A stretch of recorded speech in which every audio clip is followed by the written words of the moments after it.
ঢাকা আরিচা মহাসড়কের সাভারও আশুলিয়া অংশ পরিণত হয়েছে ছিনতাইকারীদের অভয়ারণ্যে।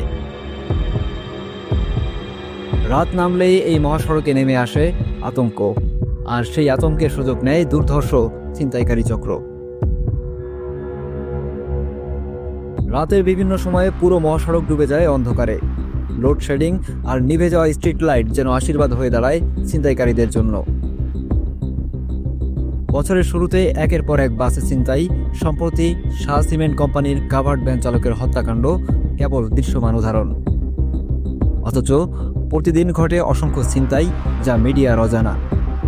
আমরা গাড়িতে ঘুমাইছি রয়েছি, এখন আসে গিলাস আসে ভাঙতেছে, ভাঙার পরে আমি আবার গলা পর চাকু গিলাস ভাঙতেছে।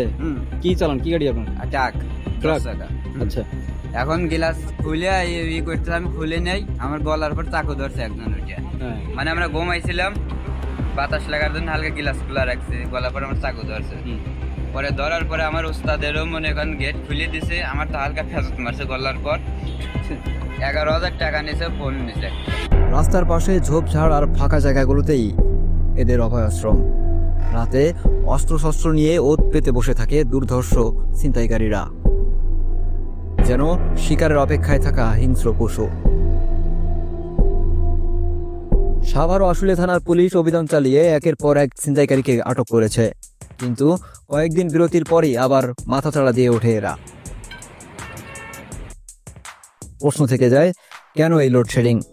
কেন সড়ক ও জনপথ অধিদপ্তরের স্ট্রিট লাইটগুলো মাঝরাতে হঠাৎ বন্ধ হয়ে যায়? অবহেলা নাকি অদক্ষতা? অন্ধকারে ঢাকা এই মহাসড়ক আজ সাধারণ মানুষের কাছে হয়ে উঠেছে মৃত্যু ফাঁদ। আলো নিভলেই জেগে ওঠে ছিনতাইকারীরা। কে দেবে এর জবাব? আর কত প্রাণ যাবে ঢাকা আরিচা মহাসড়কে?